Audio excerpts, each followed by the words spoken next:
right, welcome back to it. This is your Feel Good Breakfast Expresso right here on S3. Stepped into my phone booth very quickly, did a quick spin around. How's that, hey? And you did like 3 laps as well. I'm pretty sure I saw you do a few laps. I know, I had like 10 layers on as well before this. But listen, it is time to dive into the world of entertainment news this morning and catch up with our favorite celebrities and what they've been up to over the weekend. And some big stories, man, some big stories.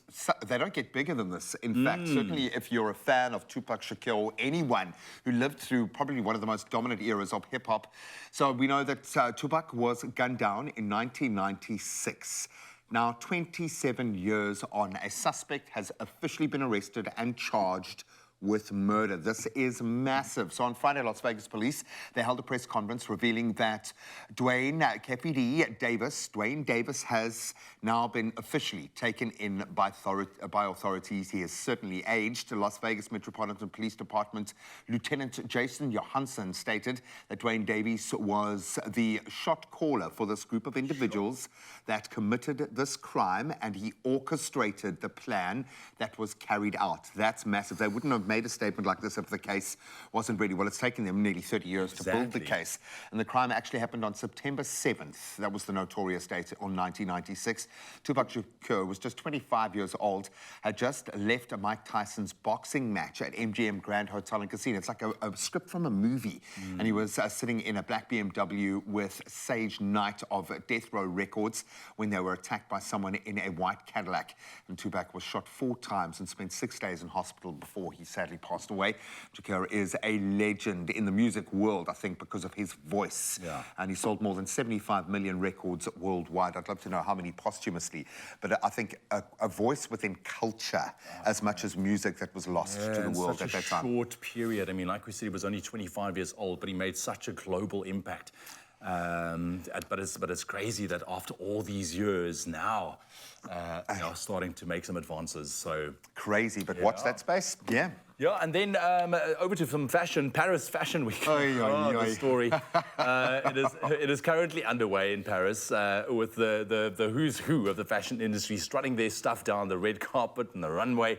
However, just last week at a Christian Cohen show that hosted the American Cathedral in Paris, there was some rather chaos caused by a giant fur ball. Yes, Sam Smith was performing on a rotating stage whilst the model dressed in a giant fur ball got lost and crashed into the guests in the front row. Or did she? Nearly colliding with Sam himself as he performed. I mean, take a look. You got to see this to believe this. Model dressed as giant furball gets lost on runway at Christian Cohen. With the voice makes it so much better. I don't know where. Get out of here. Next, the wrecking furball. The wrecking furball. Oh. You just do your thing, love. Cathedral altar. Rescued. I came in like a fur wrecking ball. Oh, I love that. Look, I can only imagine what must have gone through that model's head, man. Because, look, I've done some crazy fashion shows with crazy outfits in my life before, and it is scary, but here you are on a global stage with Sam Smith, and you're wearing a giant fur ball. Yeah, no, look, anyone who's done the Sexpo, I think a lot of people out there who've done promos and things going, yeah, Ewan, I know what you mean, bro. Exactly. Now, of course, Sam Smith jokingly replied to the video post online saying, well, we had a ball. Like they say in showbiz, whatever happens, the show must go on. And it did go on, so well done to them. Now, let's turn to the story, and we land on Landon Baker, the son of Kourtney Kardashian.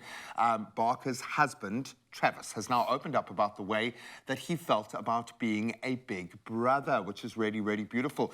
He said he is obviously super excited for the couple and explains that he feels that now is the right time for him to be a big brother, because a lot rests on the shoulders of a big bro, man. Yeah, man. It would have been hard if I were 10 years old and that was all my dad could do, he added. But now that I'm in a place that I feel like I'm an adult now, it's sick. I'm super happy for him. It's sick. In case we forgot he was a teen, man. Yeah. It's sick. And although Landon admitted he would have liked to have gotten another sister, I kind of wish it was a girl, though. He did add, I wish I was the only Barker boy. Okay, now we understand. But I think you'll be okay, kid. And and the parents-to-be obviously recently celebrated their baby on the way with a Disney-themed baby shower, which might seem out of character for them, but when you can do it like the Kardashians can, with a little bit of Travis Barker thrown in, it looks perfect. Absolutely beautiful. Perfect. The outfits are, I mean, look at that. Once, only in their world. Only in their world, exactly. And then over to, I think, one of our favorite musicians out there. This is probably the nicest guy in the world, maybe. He's talented. He's just a people's person, man. He really is. I'm talking about Ed Sheeran. And earlier this month, he surprised a very lucky couple during their wedding in Las Vegas. Now, the wedding took place in a little white wedding chapel, which is the same venue where the Afflecks, the Barkers, and countless others celebrities have actually gotten married. And besides just serenading the couple with an acoustic version of his song Magical, which was a teaser actually off his latest album, it also signed the couple's wedding certificates as their witness. Come on, man. Can I get a witness? I love that. But look, it's a masterful PR exercise. But let's see. I want to live this moment in reality.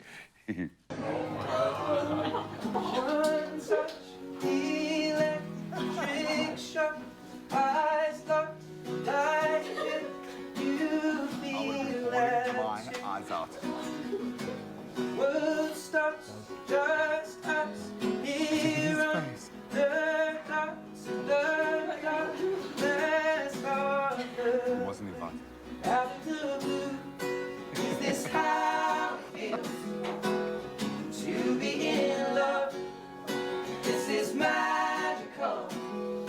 This is magical. Did the ensemble rock up with him, or were they just guests at the show who could sing like a backing band that just rocked up? I think he came with a whole ensemble. But I mean, how cool that now they can take that wedding certificate home and it's like, look who signed this. I love that, because they're looking at the guy's face. Because before you get married, as a guy, you are all kinds of crazy nervous. And now you've got Ed Sheeran singing, and it's just poor little brain trying to figure out what is going on here. Yeah, well, I looked at the couple now, and it was almost like she's looking at him as like, did you organize this? And he's looking at her, did you organize it? I don't know. Buddy. But yeah, anyways, besides that, his new album, Variations, is out now. It's brilliant, so if you want to go check it out, go do so.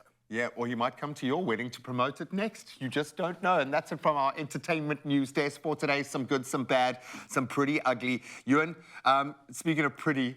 I'm not just, you know... Yeah, can you go and get some strength training done there? If you're wanting to hit the open road and run, they'll get you there. But right now, we want to hear from you. If there is something that has started a conversation in your space at home, maybe it started a massive debate within your family, maybe within the work social setup, there is something that you need us to chew on, let us know. At Expresso Show is the handle to use, and we want to talk about it all this morning. Right now, though, let's get busy.